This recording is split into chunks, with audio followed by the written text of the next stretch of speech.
இனிமே கண்ணை மூடிட்டு கடலை எண்ணெய் வாங்கலாம். ஏன்னா மந்த்ரா கடலை எண்ணெய் இதயத்தின் தயாரிப்பு. தினமலர் நேயர்களுக்கு வணக்கம். இன்றைய நம்முடைய சிறப்பு நேர்காணலில் நம்மோடு இணைந்திருக்கிறார் டெல்லியிலிருந்து மூத்த பத்திரிகையாளர் திரு ராஜகோபாலன் அவர்கள். இந்த தேர்தலுக்கான முதற்கட்ட வாக்குப்பதிவு நடைபெற இருக்கக்கூடிய இந்த சூழல்ல அவர்கிட்ட பல தகவல்கள் நமக்காக காத்திருக்கிறது. வாங்க கேட்கலாம். வணக்கம் சார், எப்படி இருக்கீங்க? நமஸ்காரம்மா, நல்லா இருக்கேன், சௌக்கியமா இருக்கேம்மா.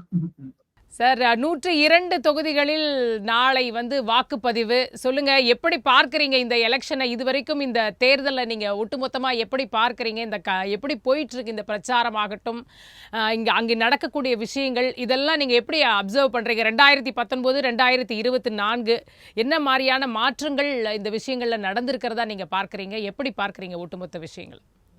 ஏம்மா 1967, 71, 77 விட்டுட்டீங்க. 67 வரைக்கும் பார்த்துட்டு இருக்கோம்மா. எஸ், கண்டிப்பா கண்டிப்பா. 10 லோக்சபா தேர்தல்களை கண்டவன் நாம். 1977 முதல் ஆரம்ப கட்டத்தில் தினமணியினுடைய சிறப்பு நிருபராக டெல்லியில் பணிபுரிய ஆரம்பித்தேன். அன்றிலிருந்து 2024 என்று கொண்டால் குறைந்தது 40 வருடங்கள் 10 பொது தேர்தல்களை பார்த்தவன். அந்த பின்னணியில் பார்த்தால் தேர்தல் கமிஷனுடைய விதிமுறைகளுக்கு இணங்க, தேர்தல் கமிஷன் கொடுத்திருக்கிற ஒரு உத்தரவுகளுக்கு இணங்க நாம் இருவரும் ஒரு உறுதிமொழி எடுத்துக்கொள்வோம். ஷியாமளாவாக இருந்தாலும் சரி, ராஜகோபால்னாலும் சரி, தேர்தல் விதிமுறைகளை மீற மாட்டோம் என்று. கண்டிப்பா. அதுல நீங்க கேட்டு 102 தொகுதியில எலெக்ஷனுக்கு போகுது, நாளைக்கு போற மாபெரும் டான்ஸ் ஆஃப் டெமோக்ரஸி. இது இந்திய ஜனநாயகத்தின் ஒரு மாபெரும் ஒரு நடனம். இது என்ன என்று கேட்டால், அப்படி சொல்ல வேண்டும் என்றால், குறைந்தது லட்சக்கணக்கான வாக்காளர்கள், எத்தனையோ இவிஎம், எத்தனையோ ஆபீசர்ஸ், எத்தனையோ பிரச்சனைகள் எல்லாத்தையும் ஒரு 3 மாசமாக தயாரித்துக் கொண்டு அதன் பின்னணியில் பற்பல கட்சிகள், திராவிட முன்னேற்ற கழகம், அண்ணா திராவிட முன்னேற்ற கழகம், பாட்டாளி மக்கள் கட்சி, பிஜேபி, நாம் தமிழர் கட்சி, எல்லாமே புதுசா வந்திருக்கக்கூடிய கமல்ஹாசன் கூட இணைந்து விட்டார். அதெல்லாம் சேர்த்து பாத்தீங்கன்னா இது அரசியல்வாதிகளுக்கு இருக்கக்கூடிய ஒரு மாபெரும் விழா. பொதுமக்கள் தங்களுக்கு இருக்கக்கூடிய வாக்குகளை பாஜக, திமுக போன்ற தேர்தல் அறிக்கைகளை எல்லாம் வைத்து பார்த்தால் ஓங்கி கொடுங்க ஒரு ஓட்டு அப்படின்ற அந்த ஒரு ஓட்டு தான் முக்கியம். நாளை தேர்தல் ஆரம்பிக்கும் பொழுது உரைகள் நேயர்கள் அனைவரும் ஏர்லி மார்னிங்கே போய் ஓட்டு போட்டு வர வேண்டும் என்பதுதான் ஷியாமளாவும் ராஜகோபாலும் நடத்தக்கூடிய விவாதத்திலிருந்து வரக்கூடிய முதல் செய்தி. ஷியாமளா, நிச்சயமா.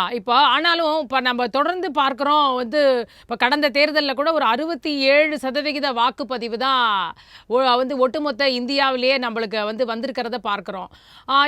நம்ம எப்பயுமே 100% வாக்குப்பதிவு அப்படின்னு நம்ம பொதுவாக அதுக்காக விஷயங்களை நோக்கி முன்னெடுத்து சென்றாலும் அது அந்த அளவுக்கு அந்த வாக்குப்பதிவுங்கிறது இன்னும் நம்ம இந்தியாவில் நடைபெறாமல் தான் இருக்குது. அதற்கான காரணமாக என்ன பார்க்குறீங்க? எந்த இடத்துல நம்ம லேக் ஆகிறதா நீங்கள் ஃபீல் பண்ணுறீங்க இந்த விஷயத்தை பொறுத்த வரைக்கும்? பணக்காரர்கள், படித்தவர்கள், அதிகமாகவே படித்தா இருப்பாங்க, அவங்களாம் ஓட்டு போட போறது கிடையாது. அதுதான் காரணம். அது பற்பல நாடுகளில் வாக்குரிமை என்பது ஒரு சட்டாயம், சட்டத்தின் மீது ஒரு கட்டாயத்தை உண்டாக்கி இருக்கிறார்களே, அது மாதிரி இந்திய ஜனநாயகத்தில் இல்லை. சில ஊர்களில், சில தேசங்களில் வாக்குரிமை என்பது போட்டாகணும். You have to cast your vote. அந்த மாதிரியான பின்னணி இந்தியாவில் கிடையாது. தாங்கள் கேட்டீர்கள் வாக்கு விகிதம் பதி. என்னை பொறுத்த மட்டில் 102 தொகுதிகளில் நாளை நடைபெற இருக்கக்கூடிய வெயில் அதிகமா இருக்குங்க. நார்த் இந்தியால கேட்காதீங்க, டெல்லியில இருக்கு, இன்னைக்கே 41 டிகிரி ஆயிடுச்சு. மழை பெய்யுது, ஒண்ணுமே கிடையாது. இது மே ஜூனில் அதிகரிக்கும். ஜூன் 4ஆம் தேதி கவுண்டிங் நடக்கிறதோ அன்று தலையை பொழந்து விடுங்க. 125 டிகிரி மட்டும் டெல்லியில போகுது. ராஜஸ்தான், மத்திய பிரதேசத்துல ரொம்ப இந்த மாதிரி சமயத்தில் டெக்னாலஜி நல்லா இம்ப்ரூவ் ஆயிருதுங்க. அதெல்லாம் வைத்துக்கொண்டு இந்த தேர்தலை குளிர்காலத்திலோ டிசம்பர் நவம்பரிலோ வைத்துக் கொள்வதுதான் உச்சிதம் என்று பற்பல இளைஞர்கள் சொல்ல ஆரம்பித்து விட்டார்கள். இந்த தேர்தலில் இளைஞர்கள் வாக்கு என்பது மிக மிக முக்கியம். பிலோ 30 இயர்ஸ் இருக்காங்க, அவங்க 65% இருக்காங்க. ஷியாமளா, அவங்க எல்லாம் பாக்குறாங்க, இந்த மாதிரி எதுக்கு நம்ம ஓட்டு போட போகணும், வேற வேலை இல்லை, வீட்லயே உட்கார்ந்துடுறாங்க. அதுதான் குறைவு. ஆனால் இம்முறை தமிழகத்தை பொறுத்த மட்டில் மற்ற மாநிலங்கள் இல்லா மாதிரி தமிழகத்தில் ஒரே நாளில் 39 எக்ஸாம் முடிச்சிருக்காங்க டக்குன்னு. அதான் பெஸ்ட். தமிழர்கள் அதிர்ஷ்டசாலிகள் என்று தான் நான் நினைக்கிறேன். வட இந்தியாவில் இருப்பவர்கள் துரதிருஷ்டசாலிகள். காரணம் 7 டைம் போலிங்கிறது. உத்தரப்பிரதேசத்துல பாருங்க 7 டைம்ஸ், மத்திய பிரதேசத்துல பாருங்க 4 நாள், இவங்க மகாராஷ்டிரால பாருங்க 4 நாள், பீகார்ல பாருங்க 6 நாள், வெஸ்ட் பெங்கால்ல பாருங்க 6 நாள், இப்படி எல்லாம் இருக்குது தேர்தல். ஆக தமிழகத்தில் இருக்கக்கூடிய வாக்கு சதவீதம் என்பது நாளை வருவதை நாம் முன்கூட்டியே சொல்ல வேண்டும் என்றால் பொதுமக்களிடையே ஒரு விழிப்புணர்ச்சி வந்திருக்கிறது இந்த வரை. அந்த விழிப்புணர்ச்சி காரணமாக ஒட்டுமொத்தமாக பார்த்தால் ஒரு 75% மட்டும் வாக்காளர்கள் வருவார்கள் என்று நான் நம்புகிறேன். தமிழகத்தை பொறுத்த மட்டும் போன வாட்டி 69-70 இருந்தது, இந்த வாட்டி 75 தாண்டிடுமா? அதுக்கு காரணம் என்ன நீங்க கேட்டீங்கன்னா நான் சொல்றேன், ரகசியம் ஆய முடியும். சரி, ரகசியம் என்னன்னு நான் அப்புறம் ஜூன் 4 உங்ககிட்ட கேட்டு தெரிஞ்சுக்கிறேன். நீங்க கேட்டால் நானே சொல்லிடுறேன். சரி, திமுக பரப்புரை, அதிமுக பரப்புரை, அதையும் தவிர தேர்தல் கமிஷன் நிர்ணயித்த சில வழிமுறைகளை எல்லாம் வைத்துக் கொண்டு முதல் முறையாக தமிழ்நாட்டில் பெரிய பெரிய அதிகாரிகள் மாற்றம் இல்லாமல், டிஜிபி மாற்றம் இல்லை, சீஃப் செக்ரட்டரி மாற்றம் இல்லை, அப்படி அழகாக கொண்டு விட்டார்கள்.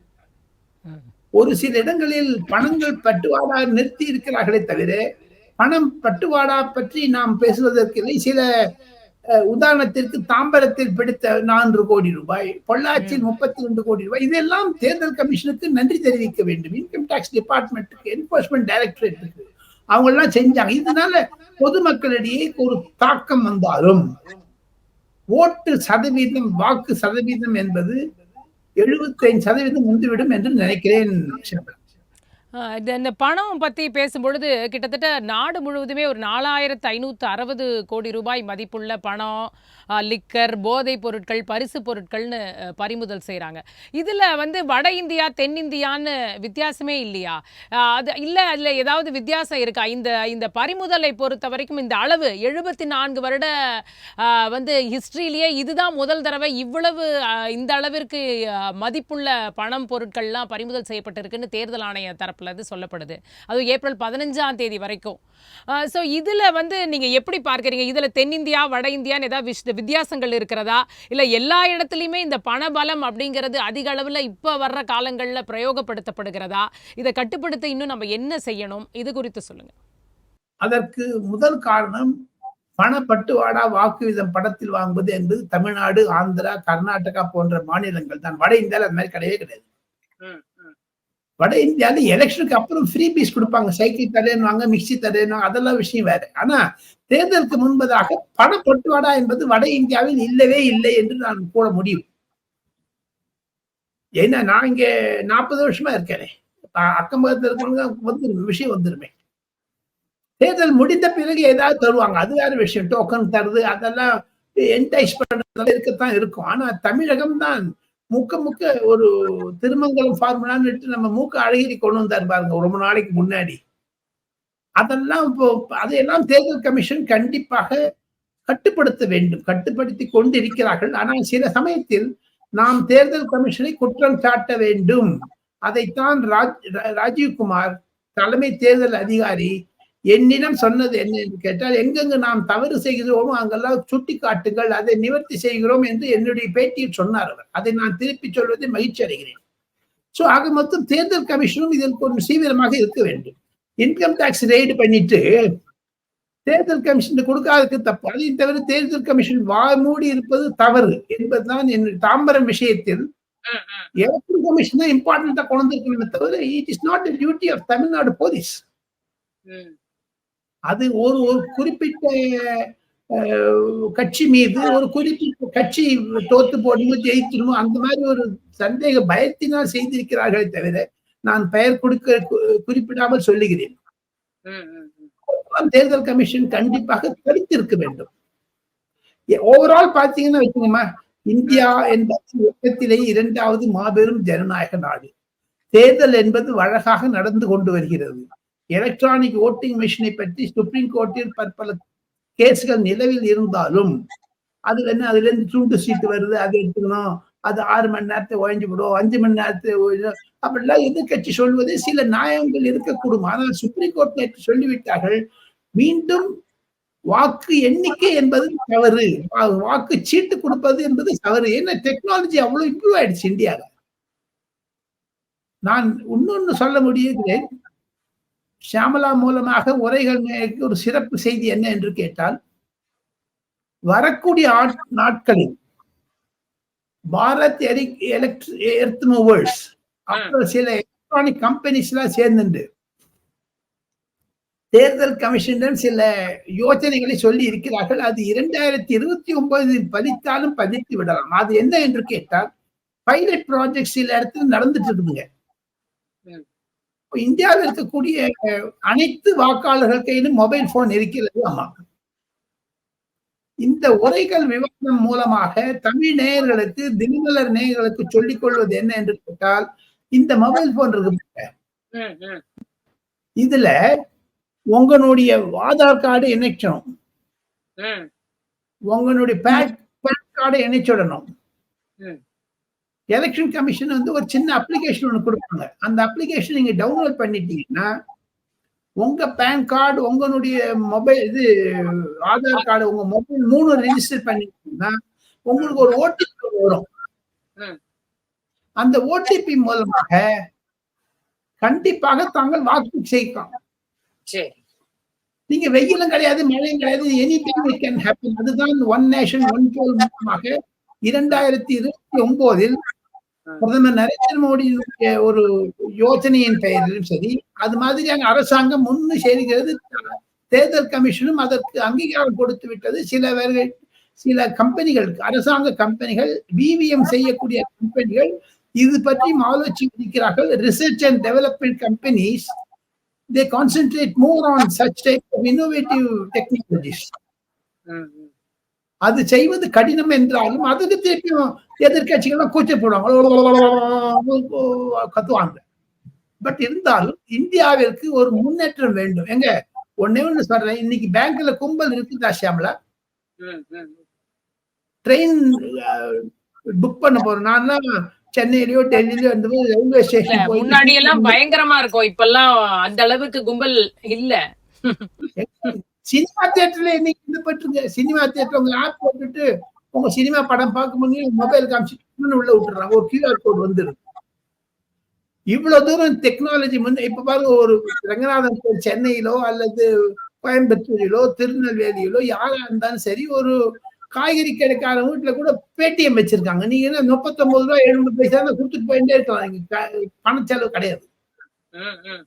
அப்படி டெக்னாலஜி இம்ப்ரூவ் ஆன இந்தியாவில் ஏன் வாக்குகள் கூட கைபேசி மூலமாக போடக்கூடாது என்பதைத்தான் ராஜீவ்குமார் தலைமை தேர்தல் அதிகாரி ஒரு யோசனை மூலமாக பற்பல கம்பெனிகள், அரசாங்க கம்பெனிகள், பாரத் எலக்ட்ரானிக்ஸ் என்ற கம்பெனி வேலை செஞ்சு வந்திருக்காங்க, ரிசர்ச் செய்யறாங்க. இதனால ஒரு பொய் வாக்கு போட முடியுமா, எலக்ட்ரல் ரோல அப்லோட் பண்ணணும், கனெக்ட் பண்ணணும், இதுக்கெல்லாம் 2-3 வருஷம் ஆகும்.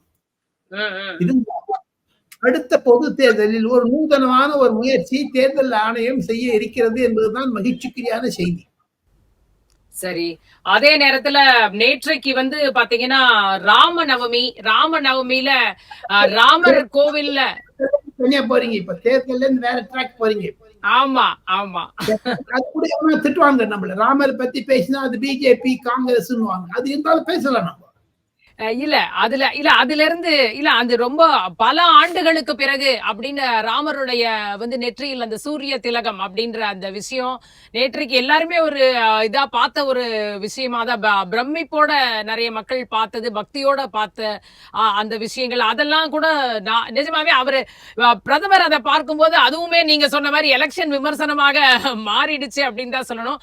அதே நேரத்துல கர்நாடகால ஒரு பக்கம் பார்க்கும் பொழுது ஒரு கார்ல போன ஒரு ஃபேமிலி அந்த பிளாக் கொடிய ரிமூவ் பண்ணி வந்து எடுத்திருக்காங்க ஒரு 3 பேர்.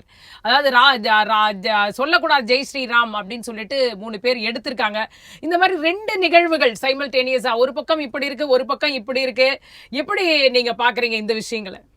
ஏமா 65 கோடி பேர் ஓட்டு போடுறாங்க. ஒருத்தன் தப்பு செய்வான், ஒருத்தன் நல்லது செய்வான். ஆனாலும் பிரதமர் எது செய்தாலும் தவறு என்று சொல்லக்கூடியதுதான் இந்த இந்தி கூட்டணியினுடைய தாற்பயம். ஐஎன்டி கூட்டணி, AI.N.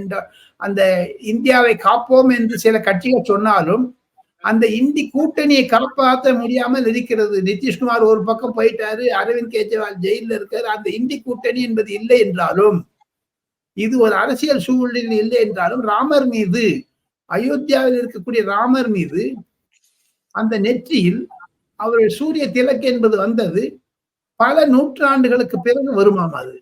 அது பற்றி முயற்சி செய்தது தமிழ்நாட்டில் பிறந்து கர்நாடகாவில் புலம்பெயர்ந்த ஒரு அம்மையார், மேடம் ஏ சுப்பிரமணியம் என்பதுதான் அந்த டைரக்டர் ஆஃப் தட் இன்ஸ்டிடியூட் பெங்களூரில். அந்த அம்மா 3 மாசமா இதை பத்தி, ஏன்னா ராமநவமி என்பது ஒவ்வொரு தேதியில வரும். இந்த வாட்டி 17ஆம் தேதி புதன்கிழமை ஏப்ரல் மாதம் 2024 வந்து அடுத்த வருஷம் ஏப்ரல் மே மாசம் போயிடுது. இது இப்ப ஒவ்வொரு வருஷமா வரதுனால கால்குலேட் பண்ண வேண்டியது. எப்படி பஞ்சாங்கத்தை குறிப்பதற்கு இந்தியாவிலேயே தமிழகம் தான் முன்னோடியாக இருந்ததோ, அதே மாதிரி கணக்குகள் மூலமாகவும் பிசிக்ஸ் மூலமாகவும் அந்த சூரிய இது ரேஸ் இருக்குது பாருங்க, வெளிச்சம், அதை டைவர்ட் பண்ணி அந்த கட்டிடத்தின் உள்ளே இருக்கக்கூடிய, அங்க இரும்பே கிடையாது தெரியுமாமா உங்களுக்கு, ராமர் கோவில்ல அந்த செப்பு தான் வச்சிருக்காங்க, பிராஸ் வெங்கலம் தான் வச்சிருக்காங்க. அதனால்தான் செய்ய முடியுது. இப்ப மதுரை மீனாட்சி அம்மன் கோவிலிலோ அல்லது ஸ்ரீரங்கம் கோவிலிலோ அல்லது மயிலாப்பூர் கபாலீஸ்வர் கோவிலோ நம்ம திருப்பதி கோவிலிலோ திருவல்லிக்கேணி கோவில் செய்ய முடியாது. சில பர்டிகுலர் இடத்துல அதுக்கு ரூர்க்கில இருக்கக்கூடிய ஐஐடி செஞ்சிருக்காங்க, CLRI central laboratory research institute, அவங்க எல்லாம் சேர்ந்து பண்ணிருக்காங்க. ஒரு மாபெரும் தொழில்நுட்ப, அதாவது டெக்னாலஜிக்கல் மார்வலஸ். அதாவது ராமர் மீது சூரிய திலக்கு பட்டது என்பது விஞ்ஞானிகள் செய்த முயற்சி. அதற்கும் அரசியலுக்கும் சம்பந்தம் கிடையாது என்றாலும், தேர்தல் கமிஷன் விதிமுறை இருந்தாலும் அந்த விதிமுறையில் இருந்து நாம் அதை மீறாமல் நேற்று நடந்த விவாதத்தை பல பத்திரிகைகளில் முதல் பக்க செய்தியாக வந்திருக்கிறது. ராமர் மீது வெளிச்சம் என்பது, அது சில பேருக்கு ராமரே இல்லைன்னு சொல்லக்கூடிய கட்சிகள் கூட இருக்கிறது இந்தியாவில். சுப்ரீம் கோர்ட்ல அபிடேவிட் கொடுத்திருக்காங்க ஒரு கட்சி, அவங்க ராமரே இல்லைன்னு. அவங்க எல்லாம் ஒரு சில இடத்துல அவமரியாதை செய்திருக்கிறார்கள் ராமரை, சில இடத்தில் மரியாதை செய்கிறார்கள். அதுதான் ஒரு இந்திய ஜனநாயகத்தினுடைய ஒரு மகிமை.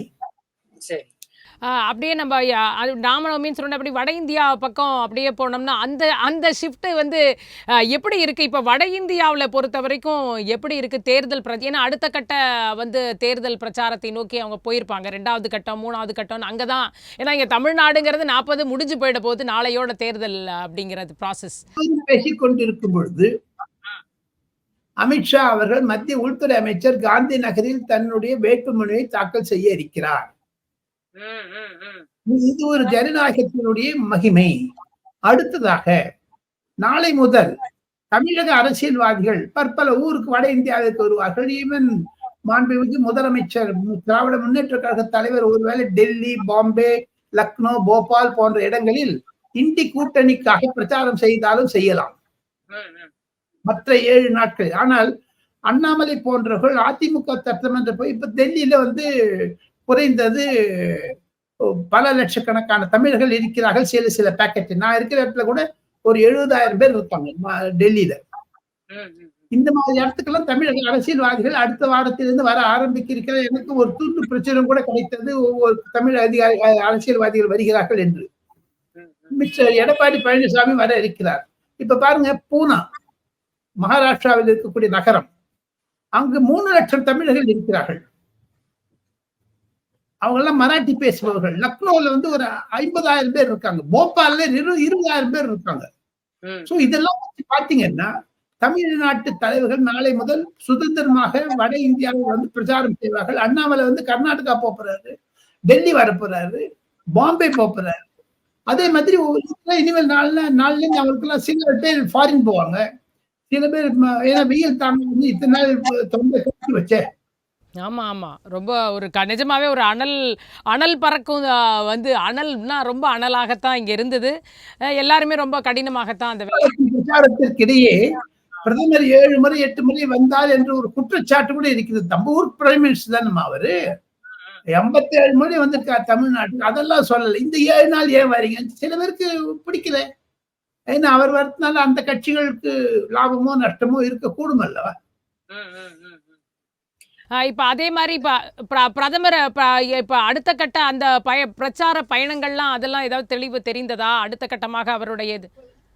பிரதமருடைய பாதுகாப்பின் காரணமாக அந்த லிஸ்டை எஸ்பிஜிகள் போட மாட்டார்கள். Special protection group. ஆனாலும் மொத்தம் 350 தேர்தல் கூட்டங்களில் இந்தியாவில் இந்த 7 பேசஸ்ல பிரைம் மினிஸ்டர் பேச போறாரு. ஒவ்வொரு பேஸுக்கும் 50 கூட்டம் வச்சுக்க. தமிழ்நாட்டிலே 5 கூட்டம் போட்டாரு. அதே மாதிரி ராகுல் காந்தி ஒரு தடவை தான் வந்தாரு தமிழ்நாட்டுக்கு. காரணம் எல்லாமே திமுக பண்ணிட்டாங்க அந்த கட்சிக்காக. காங்கிரஸ் என்று தமிழகத்தில் இருந்தாலும் திமுகவினுடைய நிலைப்பாட்டில் தான் அந்த பிரச்சாரம் இருந்தது. அகில இந்திய தலைவர்கள் வடநாட்டு தலைவர்கள் அதிகமாக வரவில்லை. ஆனால் பாஜகவிற்கு ஸ்மிருதி இரானி, ராஜ்நாத் சிங், ஜே.பி. நட்டா, அமித்ஷா போன்றவர்கள் வந்தாங்களே. அதே மாதிரி வட இந்தியாவில் போவார்களே. மீதி 7 பகுதிகளில் 6 பகுதி இன்னும் வரை இருக்கிறது.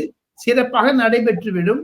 ஒரு பெருமூச்சு விடக்கூடிய அளவிற்குத்தான் இருக்கும். காரணம் என்ன என்று கேட்டால், ஒரு மாபெரும் ஜனநாயகத்தினுடைய ஒரு தேர்தல் விழா இது. தேர் எப்படி மயிலாப்பூர் கபாலீஸ்வரர் கோயில் தேர் இருக்குதோ அது மாதிரி இது ஒரு தேர் திருவிழா. அல்ல இருக்கிறதுலே நீங்க சொல்ற மாதிரி நம்ம இந்திய பரப்பே இந்த நிலப்பரப்பே கொஞ்சம் வித்தியாசமா நம்ம சமவெளி இருக்கு, வந்து மலை இருக்குன்னு நம்மளுக்கு நிறைய வித்தியாசங்கள் இருக்கு ஒவ்வொரு இடத்துலையும். இப்போ வந்து அந்த ஹிமாச்சல பிரதேசத்துல கூட ஒரு இடத்துல அந்த தெஷிகாங் அப்படின்ற ஒரு கிராமம் கிட்டத்தட்ட 5426 ஃபீட்ல வந்து ஒரு போலிங் ஸ்டேஷனை வச்சு அங்க வந்து பண்றாங்கன்னு போது என்ன மாதிரியான சவால்களை வந்து இந்த தேர்தல் ஆணையம் எதிர்கொள்கிறது? ஒவ்வொரு முறை நம்ம வந்து ஒரு தேர்தல்ன்ற ஒரு வார்த்தையில கடந்து போயிடுறோம். ஆனா அந்த தேர்தல் ஆணையம் எதிர்கொள்ளக்கூடிய சவால்களா நீங்க என்ன பார்க்கறீங்க ஒவ்வொரு தேர்தல் போதும்? ஒவ்வொரு தேர்தலுக்கும் தமிழர்கள் ஆகிய TN சேஷன் அந்த விதிமுறைகளை நியமித்து வைத்தார். TN சேஷன் செய்திருக்கிற மாபெரும் புரட்சி தேர்தல் கமிஷனில் வேறு யாரும் செய்யவில்லை. அதை என் கோபாலசுவாமியும் TS கிருஷ்ணமூர்த்தியும் VS சம்பத் போன்ற தமிழர்கள் அதை மீண்டும் நிலைநாட்டினார்கள். எல்லாமே ஸ்டாண்டர்ட் ஆபரேட்டிங் ப்ரொசீஜர் இருக்குது ஷாம்ல. ஒன்னும் புதுசு ஒண்ணும் கிடையாது. இருந்தாலும் அந்த ஒருங்கிணைப்பிற்கு தலைமை தாங்குகிறார்களே, அதுதான் தலைமை தேர்தல் அதிகாரியுடைய தலையாய பணி. பற்பல குற்றச்சாட்டுகள் வரும், பற்பல தொலைபேசிகள் வரும். எதுவா இருந்தாலும் எல்லாம் செட் ப்ரொசீஜர். அவங்க அந்த பழைய ஃபைல் எடுத்து கட்டிட்டு தேதியும் கிழமையும் இடத்தையும் தான் மாத்தணும். இதெல்லாம் அதேதான் போவாங்க. கடந்த 3 தேர்தல்களாக 5 வருடத்துக்கு ஒரு தேர்தல் வந்து விட்டது. காரணம், நிலையான அரசாங்கம் மத்தியில் 2014 தேர்ந்தெடுத்தார்கள். இதெல்லாம் வைத்து பார்த்தால் தேர்தல் கமிஷனுடைய தலையாய அந்த தேர்தல் கமிஷன்ல ஷாம்லா 340 பேர் தான் வேலை செய்யறாங்க டெல்லியில. ஆனா அவர்கள் செய்யக்கூடிய பணி என்பது ஒரு 120 கோடி பேர்களுடைய ஒருங்கிணைப்பை செய்கிறார்கள். அது மாபெரும் சாதனை. அது அதற்காகத்தான் சட்டத்தை இயக்கிய அனந்தசேன மயங்கார், சர்தார் வல்லபாய் பட்டேல், சி ராஜகோபாலாச்சாரி மற்றும் அம்பேத்கர் போன்றவர்கள் எல்லாம் வழிமுறை வகுத்து வைத்தார்கள். இந்த மாதிரி தேர்தல் கமிஷன் இப்படி வர வேண்டும் என்று. அந்த நிலைநாட்டிய அம்பேத்கர் போன்ற சட்ட நிபுணர்கள் செய்த ஒரு சாதனை தான் அது தொடர்ந்து வருகிறது. அது ஒரு மாபெரும் புரட்சி இந்திய ஜனநாயகத்தில். எப்படி அமெரிக்காவில் நவம்பர் 4ஆம் தேதி பிக்ஸட் டேட் எலெக்ஷனுக்கு, அந்த மாதிரி இந்தியாவில் கொண்டு வரணும்னு சில பேர் தீவிரமாக பிரச்சாரம் செய்து வருகிறார்கள். அந்த நிலையில் தான் ஒன் நேஷன் ஒன் போல் போய் கொண்டிருக்கிறது. நாம் சொன்ன மாதிரி இனி வரக்கூடிய நாட்களில் இந்த மொபைல் போனில் உங்களுக்கு ஓட்டு விக்கியம் செய்ய முடியும். எங்க பேங்க் டிரான்ஸ்ஃபர் மணி உங்களுக்கு வந்தது நேர சென்ட்ரல் கவர்மெண்ட்ல இருந்து, இது ஓட்டு நீங்க சென்ட்ரல் கவர்மெண்ட் போடக்கூடாதா?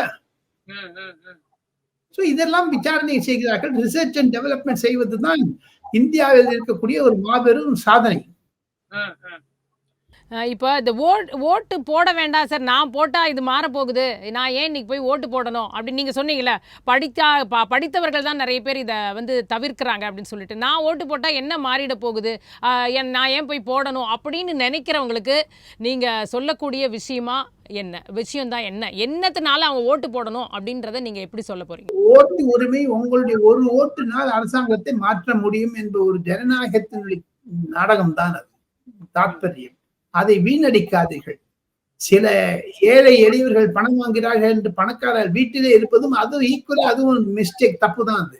இந்தியாவில் குடியுரிமை சட்டத்திற்கு மீது வாக்களிப்பது என்று கட்டாயப்படுத்தினால் தான் இந்தியாவில் சுதந்திரம் இன்னும் நிலைநாட்ட முடியும்.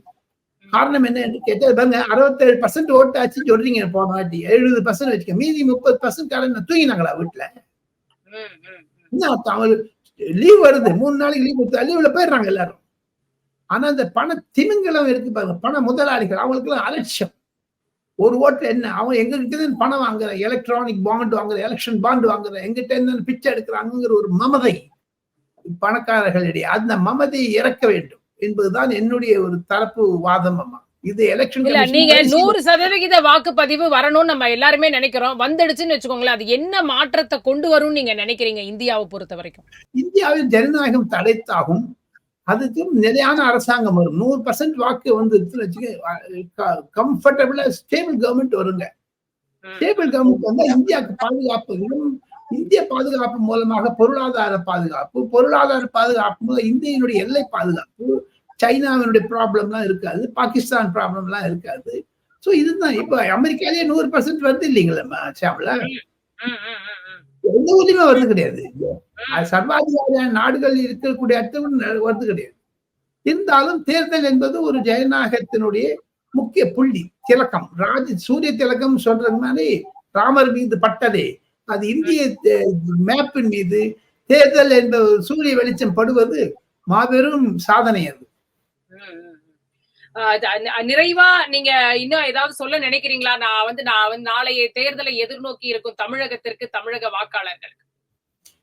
வாக்காளர்கள் கண்டிப்பாக இதை பற்றி சீரியஸா சிந்தித்து 80% வாக்குகளை கொண்டு வந்தால் அது சில மாற்றங்களை கொண்டு வரும். தமிழக அரசியலிலும் சரி, தமிழக அரசாங்கத்திலும் சரி, அந்த ஒவ்வொரு வாக்காளர்கள் உரைகள், நேர்கள், ஷியாமலா ஷோ, ராஜகோபாலன் ஷோவை கண்டு இருக்கக்கூடிய ஒரு பொதுமக்கள், ஏழையாக இருந்தாலும் சரி, பணக்காரர்களாக இருந்தாலும் சரி, மாபெரும் ஒரு சாதனை.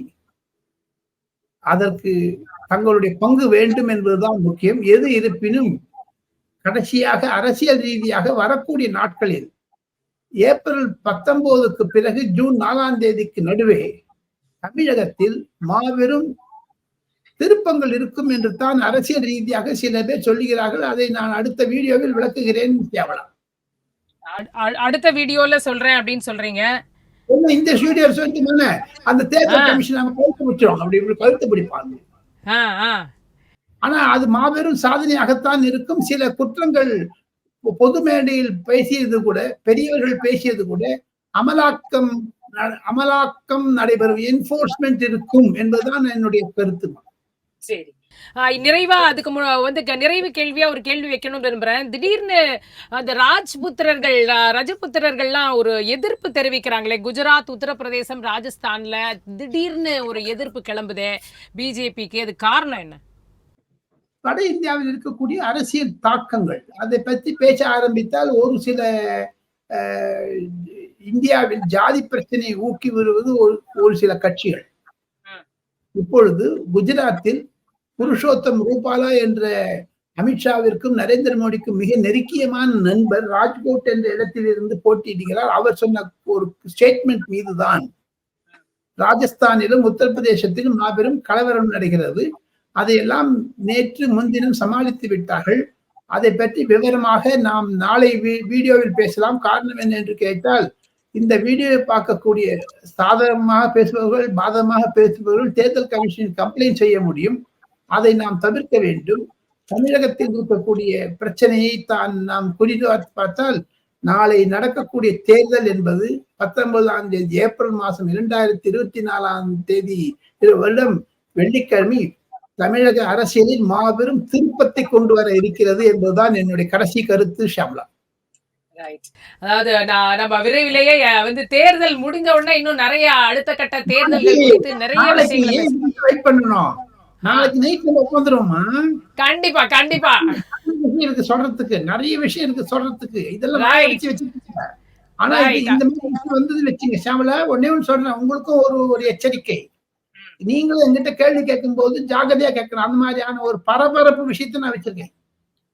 சரி கண்டிப்பா. அப்ப நாளைக்கு இரவே நம்ம வந்து சந்திக்கலாம். கண்டிப்பா. இதை பற்றி விவாதித்து நாளை மறுநாள் உரைகள் நேயர்களுக்கு புத்தம் புதிய சுடு சுடு காஃபியுடன் சுடு சுடு இட்லியுடன் நாங்கள் இந்த வீடியோவை பார்க்க முடிய அளவிற்கு நாங்கள் ஷியாமளாவும் ராஜகோபாலனுடைய ஷோ இம்பார்ட்டன்டாக இருக்க போகிறது. கரெக்ட்.